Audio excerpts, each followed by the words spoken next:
Muy buenas tardes, mis queridos hermanos y amigos. Dios les bendiga. Bienvenidos al Pastor Online. Primeramente, pedirle disculpas porque la semana pasada no pude tener este tiempo con ustedes.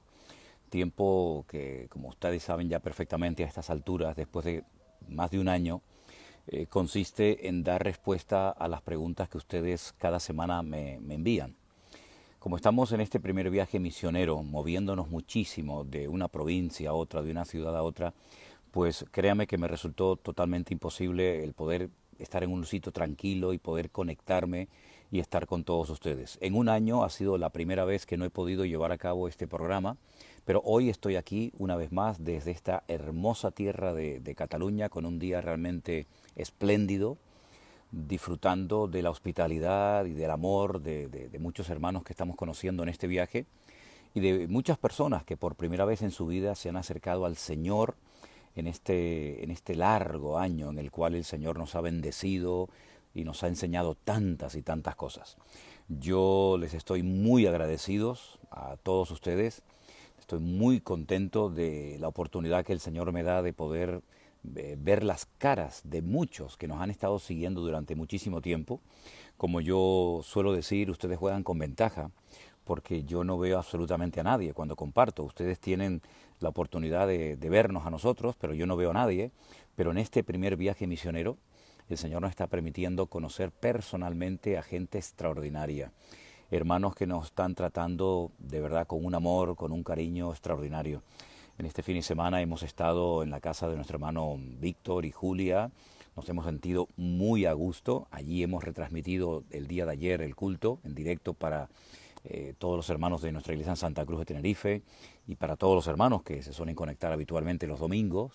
Hemos estado en la casa de nuestro hermano Juan Ramón y Lidia en Zaragoza, donde también estuvimos comiendo y disfrutando de la hospitalidad, de la comunión también con ellos y con otros hermanos, en la casa de nuestro hermano Maxi y Carmen, allí en Alicante, nuestro hermano Paco y Mari en Lorca, provincia de Murcia, y así hemos estado en diferentes lugares donde nos hemos sentido muy cómodos, muy bien acogidos, y estamos disfrutando muchísimo de este privilegio de poder recorrer muchas ciudades, pueblos y provincias de este país, pues conociendo a los hermanos que teníamos ya muchas ganas de conocer y estamos disfrutando muchísimo. Repito, estoy en este momento en Cataluña, en la costa, en un lugar muy, muy bonito, y Dios mediante nos trasladaremos también al País Vasco.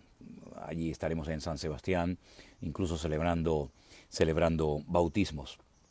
Como bien saben ustedes, este tiempo consiste fundamentalmente en dar respuesta a las preguntas que ustedes nos siguen mandando prácticamente a diario, y vamos a orar para pedir la bendición del Señor. Yo voy a pedir a todos los que ya veo que están conectados que juntamente conmigo oremos al Señor para que tengamos una tarde bendecida y este tiempo que vamos a estar juntos podamos disfrutar y podamos aprender más cosas de nuestro Dios y de su palabra, que tanta bendición ha traído y sigue trayendo cada día a nuestras vidas. Así que les invito a cerrar sus ojos y a orar juntamente conmigo y pidiendo la bendición y la dirección del Señor y que su Espíritu Santo nos ilumine y nos dé la sabiduría necesaria para poder responder algunas de las muchas preguntas que todavía seguimos recibiendo a estas alturas.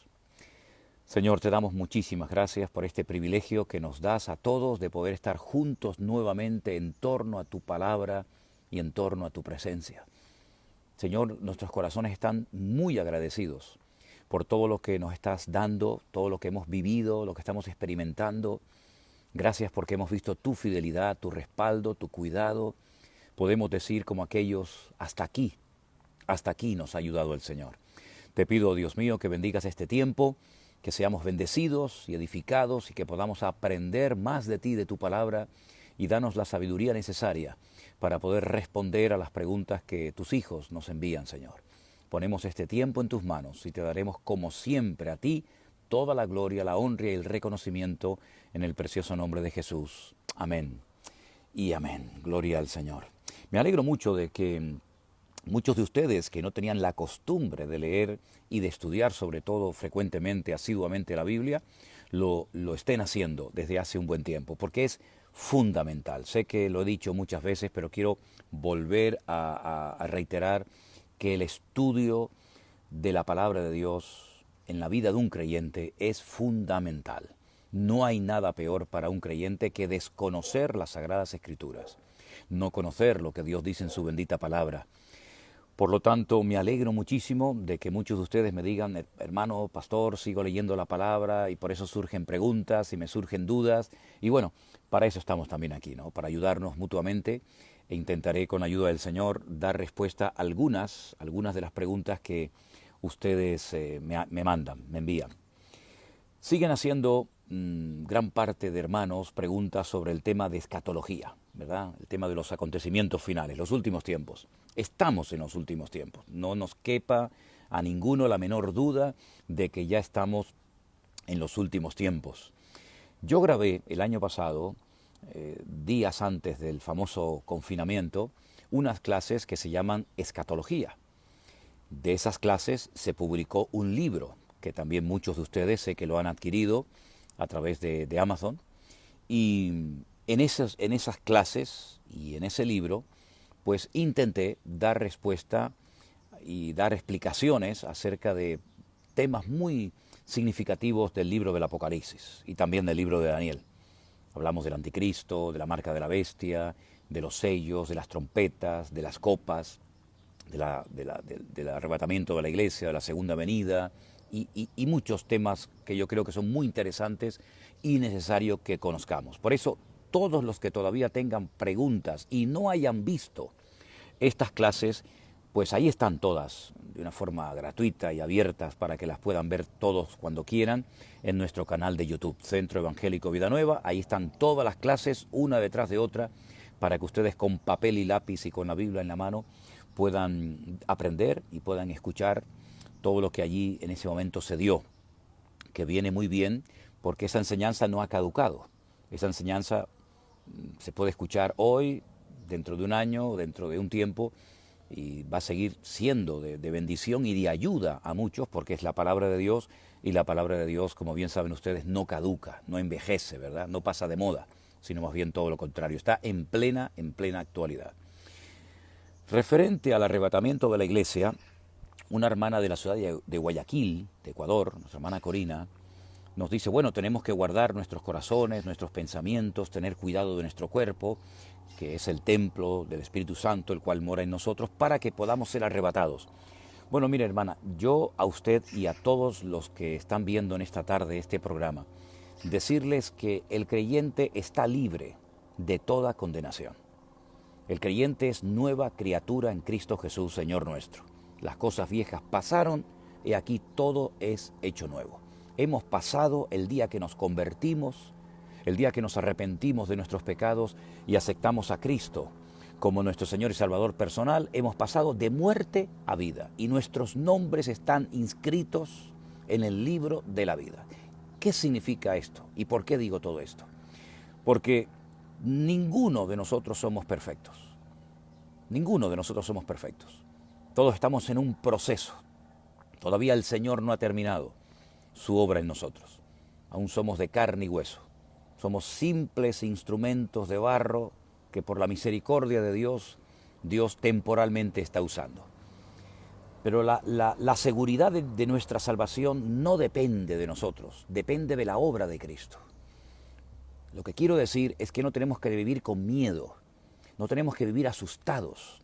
Si hoy pasó un mal pensamiento por su mente, usted no puede pensar en ningún momento que porque hoy tuvo un mal pensamiento del cual se puede arrepentir en cualquier momento y debe hacerlo, automáticamente usted ya se va a quedar y no va a formar parte del arrebatamiento de la iglesia.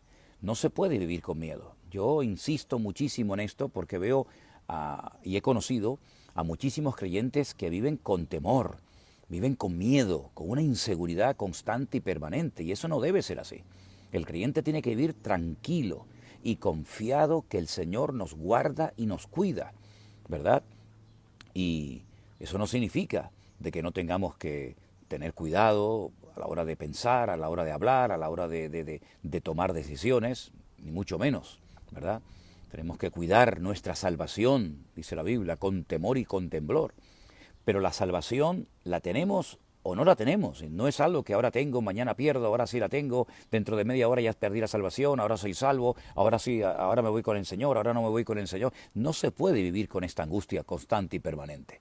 Tenemos que vivir tranquilos, disfrutando en todo momento de nuestra relación con Dios. El que cree en mí tiene vida eterna, dice la Biblia. Y no vendrá condenación, mas ha pasado de muerte a vida. Esto es un hecho. Esto no es algo que va a ocurrir. La salvación no es progresiva, la salvación es instantánea.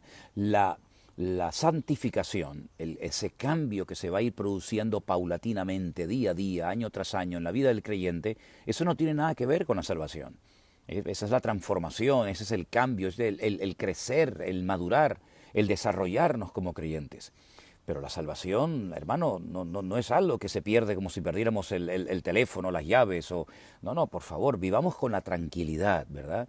Que vienen malos pensamientos, pues ya sabe lo que tiene que hacer. Llenar su mente de la palabra de Dios, pedir perdón, que el Señor le cuide, que el Señor le proteja, examinarlo todo, retener lo bueno, pero por favor no vivan con temor, no vivan con miedo, angustiados, preocupados, que si viene el Señor me quedo, que porque he pensado mal. No, mire, así no se puede vivir la vida cristiana.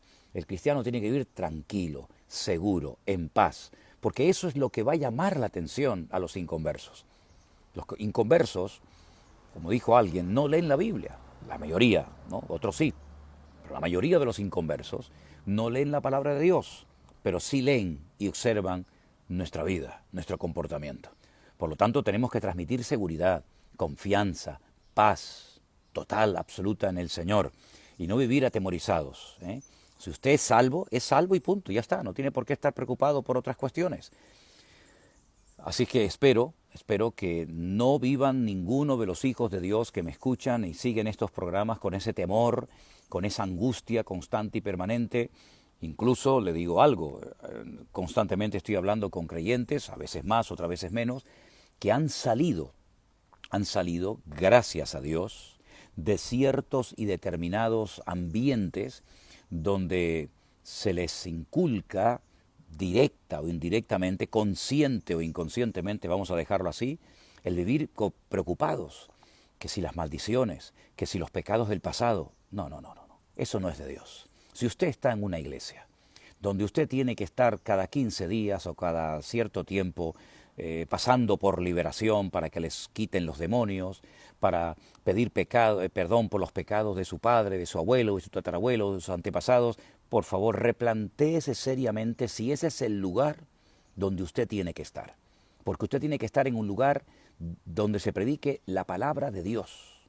La palabra de Dios. Y mucho de lo que se predica en ciertos y determinados sectores hoy en día no tiene nada que ver con la palabra de Dios. Es psicología, son sistemas humanos, ¿verdad? Y nosotros no predicamos sistemas humanos ni psicología. Nosotros predicamos el Evangelio, y el Evangelio es poder de Dios para salvación. Tenemos que darle a la gente las herramientas, no para vivir en temor, no para vivir asustados, con miedo, sino para vivir libres en Cristo Jesús, Señor nuestro. Por lo tanto, vamos a disfrutar de nuestra comunión con el Señor, que es lo más bonito y lo más hermoso que tenemos, y la experiencia más gratificante que hemos podido tener a lo largo de nuestra vida. Bueno, hay una hermana que pregunta acerca, es una pregunta que ya se ha hecho en otro momento, en otros programas, acerca del famoso conocido aguijón, el aguijón de Pablo. Miren, nadie le puede decir exactamente en qué consistía el aguijón de Pablo. Ni yo ni nadie. Pues como la Biblia no lo dice, como la Biblia no dice exactamente en qué consistía aquel famoso aguijón, del cual vamos a leer ahora en 2 de Corintios, el capítulo 12, nadie se lo puede decir. Pero usted dice aquí, ¿no sería el aguijón una enfermedad o el pecado de orgullo? Bueno, lo que sí le puedo asegurar categóricamente que el aguijón no era ningún pecado. El aguijón no era ningún pecado, porque si había alguien en esta vida que quería vivir en orden y en santidad delante de Dios, ese era sin lugar a dudas el hermano Pablo, nuestro hermano Pablo, el apóstol Pablo, Saulo de Tarso. Así que no era ningún pecado. Era algo que le impedía al apóstol Pablo enaltecerse, ¿Qué les parece si vamos directamente a la Biblia a ver qué información nos da la Biblia referente a lo que llamamos o conocemos como el aguijón de Pablo? Si tiene su Biblia a mano, por favor, búsquela y lea conmigo en 2 de Corintios el capítulo 12, a partir del versículo 1. Repito, 2 de Corintios capítulo 12. Y vamos a leer juntos en esta tarde la palabra del Señor. Pablo escribe y dice: ciertamente no me conviene gloriarme, pero vendré a las visiones y a las revelaciones del Señor. Conozco a un hombre, es él, pero está hablando en tercera persona, como si estuviera hablando de otra persona, pero es de él de quien está hablando. Dice: yo conozco a un hombre en Cristo que hace 14 años, si en el cuerpo, no lo sé, si fuera del cuerpo, no lo sé, Dios lo sabe, fue arrebatado hasta el tercer cielo, hasta la mismísima presencia del Señor. Es una experiencia tremenda que Pablo tuvo. Dice: yo conozco a tal hombre, si en el cuerpo o fuera del cuerpo, no lo sé, Dios lo sabe, fue arrebatado al paraíso, donde oyó palabras inefables que no le es dado al hombre expresar. ¿Qué le parece? Menuda experiencia, ¿verdad? De tal hombre me gloriaré, pero de mí mismo en nada me gloriaré, sino en mis debilidades. Claro, alguien pregunta: ¿y esas debilidades cuáles eran? Bueno, pues, ¿cómo voy a saber yo cuáles eran las debilidades de Pablo si Pablo no las dice? Que tenía a lo mejor tendencia al orgullo, al enaltecimiento. Bueno, después de estas experiencias que él está revelando aquí, como para no tener tendencia al orgullo. Pero no sabemos exactamente en qué consistían las debilidades de Pablo. Y esto es algo muy personal, que él no habla claramente: estas son mis debilidades. ¿Quién no tiene debilidades? ¿Hay algún creyente que no tenga debilidades? No conozco a ninguno. ¿Hay algún pastor que no tenga debilidades? Todos tenemos debilidades. Preguntan por ahí: debilidades emocionales, debilidades psicológicas, debilidades físicas. Bueno, de toda índole. ¿Quién no tiene debilidades? Nadie puede presumir de decir: a mí no me afectan las cosas, yo no tengo ningún tipo de debilidad, porque no es cierto, no es verdad. Entonces Pablo dice que él también tenía debilidades. Sin embargo, si quisiera gloriarme no sería insensato, porque diría la verdad, pero lo dejo para que nadie piense de mí más de lo que ve en mí u oye de mí. Y para que la grandeza, ese es el objetivo, este es el objetivo, para que la grandeza de las revelaciones no me exaltase desmedidamente, me fue dado un aguijón en la carne, no un pecado. Dios no manda pecados a nadie. Le fue dado un aguijón, es la palabra que él emplea, algo que le molestaba, un aguijón en la carne, un mensajero de Satanás que me abofetee para que no me enaltezca sobremanera. Pablo dice aquí, en el verso 8, respecto a lo cual 3 veces le he rogado al Señor que me lo quite. Pero el Señor me ha dicho: bástate mi gracia, porque mi poder se perfecciona en la debilidad. Por tanto, de buena gana me gloriaré más bien en mis debilidades, para que repose sobre mí el poder de Cristo. Por lo cual, por amor a Cristo, me gozaré en las debilidades, en afrentas, en necesidades, en persecuciones, en angustias, etcétera, etcétera. Es decir, era un trato especial que el Señor estaba teniendo con Pablo. Que Pablo tal vez tenía una tendencia al enaltecimiento, probablemente. Todos tenemos una tendencia a algo, ¿verdad? Pero que el Señor nos guarde, que el Señor nos libre, porque el que esté libre de pecado que tire la primera piedra. Aquí no hay nadie que pueda presumir de decir: a mí no me afecta nada ni nadie, ¿verdad? Y el Señor permitió que esta situación estuviera pasándole al apóstol Pablo. Él rogó. No es que no tuviera fe, como algunos dicen por ahí, no, es que estás enfermo porque no tiene fe. Falso, rotundamente falso. Si alguien le dice en su iglesia, llámese pastor, apóstol, reverendo, obispo, me da igual el título que usen, es que su enfermedad no se sana porque usted no tiene fe. Bueno, puede ser que haya algunos casos en los que la gente no tenga fe para ser sanada, pero mucha gente, muchos hermanos, y he conocido a muchos, han orado con fe durante años por su enfermedad, y el Señor, por lo que sea, no los ha sanado, pero les ha dado una gracia y una fortaleza especial para poder sobrellevar, vamos a decir, ese aguijón, esa prueba, esa enfermedad, ¿verdad? Por lo tanto, no se sientan culpables por el hecho de que tengan que tomar medicamentos, hermanos. No se sientan culpables si usted tiene que recurrir a alguna medicina. por favor, no se sienta el peor cristiano de la tierra, en absoluto. Gracias a Dios hay medicinas hoy en día que nos ayudan, y ayudan sobre todo a los que llevan un tratamiento a poder sobrellevar su enfermedad, su dolor o lo que sea, de una forma pues lo más dignamente posible. Y también hay personas que dicen, bueno, es que Dios no te ha sanado porque seguramente hay un pecado en tu vida y hasta que ese pecado en tu vida no se vaya, Dios no te va a sanar. Puede ser que en algunos casos haya alguien que esté cometiendo un pecado que debería ya de dejarlo hace tiempo, independientemente de si recibe sanidad o no, pero no necesariamente, no necesariamente. Yo conozco gente buenísima, santa, ordenada en el Señor, que tienen una enfermedad y que no tiene nada que ver el hecho de que estén enfermos con el hecho de que estén cometiendo o llevando una doble vida de pecado, ¿verdad? Así que no mezclemos las cosas. No hay nada peor que acusar a un cristiano que está pasando por un momento difícil en su matrimonio, en su economía o con su salud. No hay nada peor y nada más cruel, sí, nada más cruel que decirle, hermana, hay algún pecado en su vida, usted no tiene la suficiente fe para que su niño que tiene una enfermedad o su problema sea resuelto o sanado. Eso es una crueldad. Que Dios nos libre de tratar como si fueran mercancías a las ovejas, a los hombres y mujeres comprados y redimidos por la sangre preciosa de nuestro Señor Jesucristo. El máximo respeto a la iglesia del Señor, el máximo respeto a nuestros hermanos que se encuentran pasando por momentos dolorosos, que tienen que ser operados o están bajo un tratamiento. Que Dios fortalezca a nuestros hermanos y los bendiga, y que nunca jamás, repito, que nunca jamás salgan de nuestros labios palabras de censura, de crítica, juzgando a un hermano que está enfermo, porque hoy ellos están enfermos, pero quién sabe si mañana te toca a ti o a cualquiera de nosotros.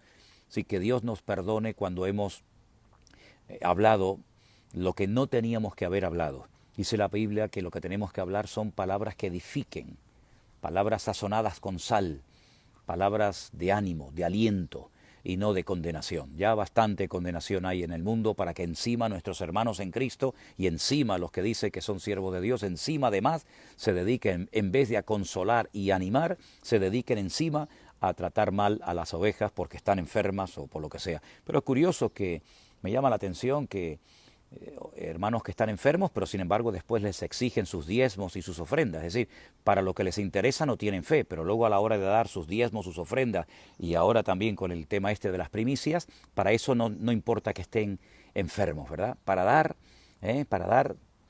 todo vale, pero a la hora de censurar o de cuestionar su fe, para eso sí, ¿verdad? En fin, que Dios nos ayude, porque a veces hay una incoherencia y una falta de tacto en el mundo cristiano evangélico que realmente es sorprendente, ¿verdad?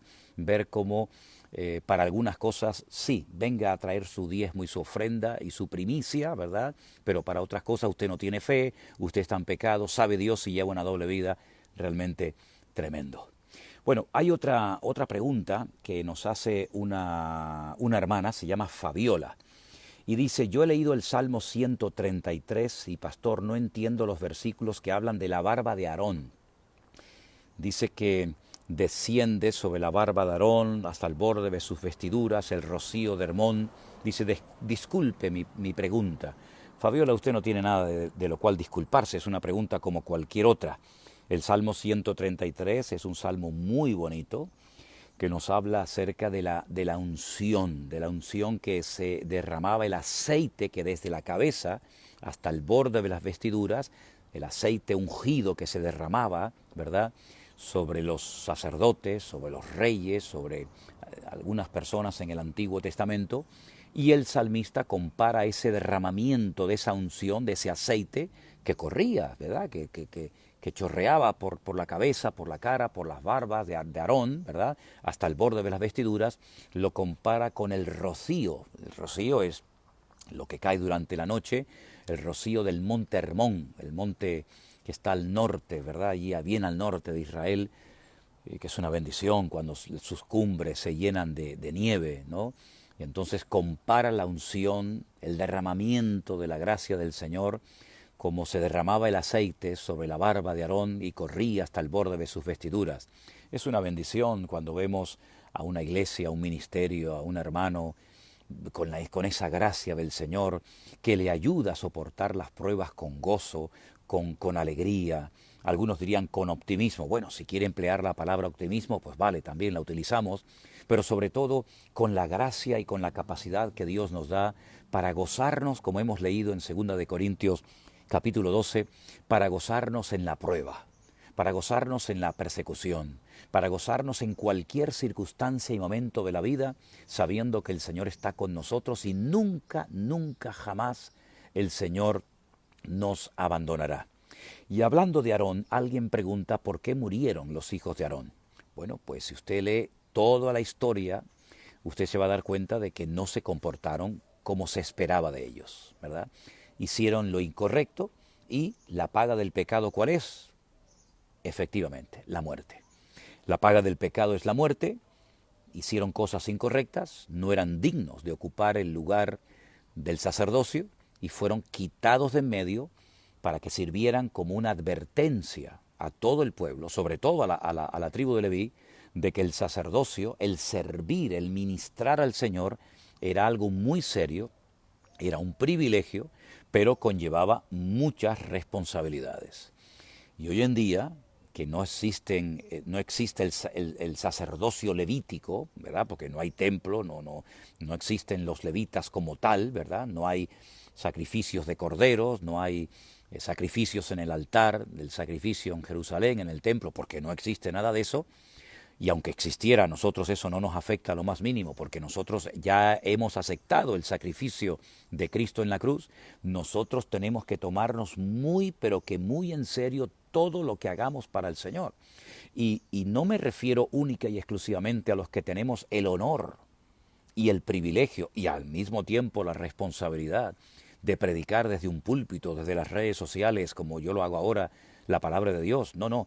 Cuando usted vaya a limpiar la iglesia, cuando usted haga ese servicio tan importante de ujier, de estar en la puerta de una congregación para darle la bienvenida a la gente, ¿verdad?, que vienen a la iglesia, o dar una clase a un niño en la escuela dominical, o atender cualquier otra área de la congregación a la que usted asiste, pues hágalo con gozo, hágalo con excelencia, hágalo con alegría, haciéndolo para el Señor, ¿verdad? Y para el Señor no se pueden hacer las cosas de cualquier manera. Vamos a acostumbrarnos a hacer las cosas bien, ¿verdad? Vamos a esforzarnos por dar una buena imagen y demostrarle al mundo que nosotros nos esforzamos por hacer las cosas bien porque las hacemos para el Rey de Reyes y para el Señor de los Señores. Eso de que, bueno, como es para el Señor cualquier cosa vale, no, cualquier cosa vale, no. Si usted tuviera que presentarse ante el presidente de su país, al presidente de su nación o al rey de su país, si es que lo tiene, pues seguramente usted iría bien vestido, usted no iría de cualquier manera, usted intentaría pues dar una buena imagen, ¿verdad? Pues nosotros servimos al mejor rey del universo. Nosotros servimos a nuestro Dios, al creador del cielo y de la tierra, al que hay que ofrecerle la mejor alabanza, la mejor adoración, la mejor actitud, ¿verdad? Y gozarnos en todo lo que Él nos permita hacer para Él, porque es un honor y un privilegio el poder servir al Señor. Hay muchas preguntas, todavía tengo muchas preguntas, no me va a dar tiempo de contestarlas a todas, pero yo sí quisiera ir terminando en esta tarde diciéndoles, número 1, no vivan preocupados ni angustiados. No le permitan a nadie, repito, a nadie, sea quien sea y se llame como se llame, que le haga sentir mal, que le haga sentir culpable, porque ninguna condenación hay para los que están en Cristo Jesús, Señor nuestro. Viva tranquila, hermana, viva tranquilo, mi querido hermano. Si su padre fue un alcohólico, si sus antepasados hicieron cosas terribles, pero usted es un hijo de Dios, usted no tiene que rendirle cuentas a nadie, ni pedirle perdón a nadie por los pecados que sus antepasados cometieron, porque usted dará cuentas de Dios delante del Señor por sus pecados, y no por los pecados de su tatarabuelo, de su bisabuelo, o de sabe Dios quién. No le permitan a nadie que le diga, bueno, ahora usted comience a pensar, ahora usted vuelva al vientre de su madre y busque porque seguramente hay algo. No, no. El que está en Cristo es nueva criatura, mi hermano. No se dejen engañar ni manipular por nadie. Y por supuesto, no se le ocurra pagarle dinero a nadie para que le ministre, porque eso lo hacían antaño otras personas a las cuales se les criticó, y resulta que ahora algunos hoy en día, para darte su cobertura espiritual, para hacerte el favor de orar por ti o de ministrarte, previamente tienes que pasar por taquilla, previamente tienes que pasar por la caja. En absoluto. No entren en ese juego, no entren en ese mundo terrible, donde se ha desvirtuado el Evangelio, enseñándole a la gente que pagando pueden obtener milagros y unción y dones y sabe Dios cuánta cosa más. Es por gracia, no es por los méritos, no es por dinero, es por la fe que el justo vivirá, dice la palabra de Dios. El justo por la fe existirá, el justo por la fe se mantiene firme y puede mantenerse firme hasta el final con la ayuda y con el respaldo del Señor. Mis queridos hermanos, gracias a todos los que han estado apoyando y siguen apoyando con sus oraciones, con sus ofrendas, este viaje misionero, nuestro ministerio, para que la palabra de Dios, bien clara y directa, de tal manera que todo el mundo la pueda entender, llegue bien lejos. Y gracias al Señor, cada día está llegando la palabra a muchos lugares y mucha gente nueva que por primera vez en su vida se han acercado al Señor, están conociendo la verdad y esa libertad gloriosa de los hijos del Señor. ¿Qué les parece si terminamos esta tarde, este tiempo, orando y dándole gracias al Señor por habernos permitido estar una vez más juntos y pedirle al Señor que nos siga usando y guardando como hasta el día de hoy? Oramos, mis queridos hermanos. Bendito Padre Celestial, te damos gracias de todo corazón por este privilegio que nos has dado en esta tarde de estar, Señor, aquí conectados un rato con tantos hermanos. Te ruego que tu bendición nos alcance a todos. Señor, danos conocimiento y sabiduría en tu palabra para que nada ni nadie nos engañe, sino que podamos vivir en la libertad que tú nos has dado en la cruz del Calvario gratuitamente a todos tus hijos.